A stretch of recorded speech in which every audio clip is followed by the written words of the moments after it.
Welcome back to the Crombie Radio Hour on Saga 960. So it's the second day of, actually, maybe I guess it's the second half or third day of our election campaign. It's going to be the shortest election campaign that the law allows. And I wanted to finish this show with a couple of my own comments and suggestions for the political parties, if I could, since I've got this unique opportunity soapbox to make my comments. So it's interesting. You take a look at where the standings are right now. The Liberals are at 155. They need to gain 15 ridings, 15 seats to be the 170 that allows them to win a majority government. And most of the pundits are actually calling for it, but calling for it at just a squeaker of 170 right now. The Conservatives are 119. Most of the pundits have them dropping a few. The Bloc Québécois 32, they could easily go up. The Democrats 24, they could easily go up. The Green 2, they could go down, but that wouldn't make a big of a difference. And so therefore, I got to ask myself, where are the 15 that the Liberals are going to gain? We talked a little bit about vote splitting on the right, with Maxime Bernier potentially taking some seats, and or the Wexit party out west, or whether it's Wexit via Maxime Bernier's party taking some seats. And I think that is a chance, but I don't think that would end up very often splitting the vote to allow someone else to win. I think the seats that they would win are such solidly conservative seats anyway that I can't see them splitting the vote such that it would allow a Liberal to win. It would either just decrease the Conservative vote and or they win and the Conservatives in second. And so I'm not sure whether that's going to have a real negative impact on the Conservatives. I think that Atlantic Canada is an issue for the Conservatives, and that could be a problem. The 905 is where Trudeau won his minority government in the last election. And I don't know how the Liberals can win many more in the 905. The Liberals won all of Mississauga, all of Brampton, I think all of Halton, most of York, and a lot of Durham, other than the leader of the Conservative Party's seat. So I'm not sure the Liberals can gain much, if anything, in the 905, but they can lose. And so I come down to, this is Justin Trudeau's election to lose. And if in the second day, when he was up by a bunch of points just 2 weeks ago, the pundits are saying he might win a majority by one seat, is to me surprising. You go back to I think it was the 2016 or 2017. Oh my God, I'm going to have my times wrong. I apologize. Maybe it was 10 years before election, where the election was over the Christmas holidays, and people thought no one's going to start paying attention until after Christmas. And then they found out that everyone spent Christmas over dinner talking politics. I think this is going to be a similar situation with Labor Day. I think that the campaigns are probably saying, "Oh, things aren't going to really get going until after Labor Day." My bet is people spend a lot of time at the cottage or wherever they are for barbecues on Labor Day, talking politics, because that's one of the things that we like to talk about when it's topical. And so I think people have got to make their statements prior to Labor Day, because Labor Day weekend is going to be a time when people think about things. Lots of people say elections are won or lost in the last 2 weeks or 10 days. Well, that's post Labor Day. There's going to be a leadership debate, if not two. And I think that's going to be important. It's going to be Aaron O'Toole's probably biggest opportunity to move the needle. I think it's going to come down to a couple of issues. And I think those couple of issues are going to be, number one, the pandemic. And the question is going to be, number one, did Justin Trudeau and the Liberal Party handle the pandemic well or not? And certainly for a while back in December, January, February, it looked like things were not good because our vaccination rate was so low because we weren't getting vaccines. But now we have one of the highest vaccination rates in the world. And so, one could assess that the Liberals in the end probably made the right decision in contracting for a whole bunch of different international vaccines.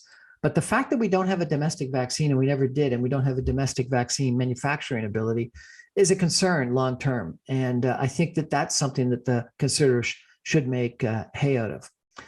I think that the wedge issue might be vaccine mandates or vaccine passports. And I think the Liberals will probably come out strongly in favor of a vaccine passport, maybe not vaccine mandates other than in specific occupations, while the Conservatives are going to have difficulty supporting that position, given how many Conservatives, I think, in the West and in rural communities are against vaccine passports or mandates.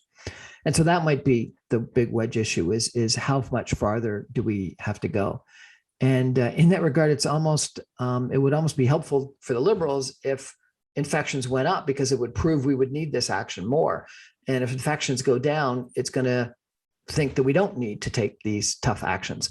And so that's going to be a interesting statistic to watch, how the interplay of where the infection rate is, whether the Delta variant fourth wave accelerates in Canada, and how the parties play the vaccine mandate / vaccine passport issues. I think another issue is going to be climate change. And I think Aaron O'Toole, with his acceptance of climate change is real, and then carbon taxes, did a real service for the economy, for the environment, for politics, but potentially harmed his electoral chances, which is an ironic thing to say potentially, but it's the truth. I think that that there are some climate change deniers and people that are against the carbon tax on the right, and they would have supported Aaron O'Toole even more if he had kept that historic conservative policy, and yet having him actually agree with climate change, no longer being a denier from a party standpoint. I don't think he ever was personally, and even accepting carbon taxes, I think is the right strategy.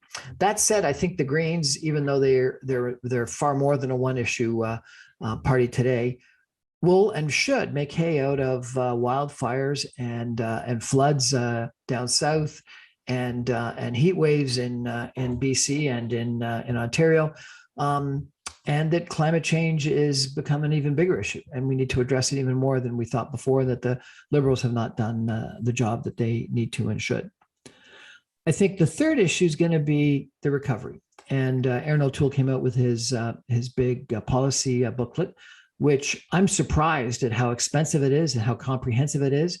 It's almost like a liberal red book kind of maneuver. And I'm surprised that it wasn't more deficit debt focused and oriented. Even the Conservatives in the UK increased taxes, corporate taxes, and other taxes to pay for the debt and deficit created because of the pandemic. Maxime Bernier, I think, was the only leader during the last leaders debate 2 years ago that really focused on debt and deficits and the issue. And it would be a shame for the Conservatives if, because of this booklet they handed out, that they're robbed of the opportunity to talk about fiscal conservatism, because I think someone needs to be talking about fiscal conservatism and debt and deficit and interest rates and inflation, central bank easing, etc. So the economy, debt and deficit recovery plans, I think, are going to be issue number 3. But I think in the end, issue number 4 is going to be the most important issue, which is trust. And I think it was the most important issue in the last election, where people didn't trust Andrew Scheer. And it was an issue that went back and forth about SNC-Lavalin. It was an issue that went back and forth in regards to exaggerating my work experience and making incorrect comments on resumes and things like that, such that people just lost confidence and lost trust. And even though they may not have had a huge amount of trust in Justin Trudeau, they had more trust in Justin Trudeau than they did in Andrew Scheer. I think the person who surprised me, the leader who surprised me the most in the last couple of years, is Jagmeet Singh. And I think he comes across as very trustworthy. And so it'll be interesting to see how he does in this campaign. And I'm not suggesting that I think he has a chance of winning government, but I do think he has a chance of winning the trust issue. He's as high as Trudeau is already on trustworthiness, even though he doesn't have the popularity or seats to go with it. But if he is strong enough in that regard, it could create a little bit of a, not an orange wave, but maybe an orange, ripple. And an orange ripple is enough to harm the Liberals because of splits. And I remember back to, I think it was the 2011 election. And in the 2011 election in Mississauga, it wasn't the Conservatives that beat the Liberals, even though the Conservatives won all the seats. It was the NDP, because the NDP increased their vote by a substantial percentage, didn't win one seat. But the Conservatives, who maybe have gone from 40 to 41% or 39 to 40% in popular vote, ended up having enough. So the Conservative vote didn't go up that much at all. But the Liberal vote went down, and the Liberal vote went down because it all went to the NDP, Jack Layton's NDP. And it happened even more so in Quebec, where you had splits that were not three-way but four-way. And I think there's a chance for that. And so I think that we may end up going through this election. We may go through a huge expenditure of money, and we're back with a minority Liberal government, and it actually might be a weakened Liberal minority government because of the strength of Jagmeet Singh and the NDP. That's my current bet. And the reason why is I can't see where the Liberals get their 15 extra seats to get a majority. I can't see where the Conservatives lose that many, but I can see where the NDP can gain. The NDP could gain in Toronto. The NDP could gain in some other urban centers. The NDP could actually, and the NDP could harm the Liberals in some suburban seats such that the Conservatives end up winning a few. So it's going to be an interesting race. I think that it's going to be a good discussion of the economy. It's going to be a discussion of how we get out of the pandemic. It's going to be a good discussion of vaccine passports, if not vaccine mandates. It's going to be a good discussion of climate change. I don't think SNC-11 is going to come up. I don't think that the pipeline that we bought is going to come up that much. But I think it's going to end up being based on, over the course of the Labor Day weekend, when you chat with your families and your friends, who do you like? Who do you trust?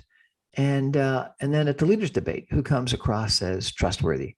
And then in the ballot box, who's the person you want to trust with government for the next 2 to 4 years? Anyway, it'll be an interesting month. Stay with me. I'm on every Monday through Friday at 6 o'clock. I'm going to try to have a lot more political shows during the federal election. I've reached out to all the leaders of the different parties, as well as all the candidates in Peel. I'd love them to come on my show and explain to me why they deserve your vote. Have a good evening, everyone.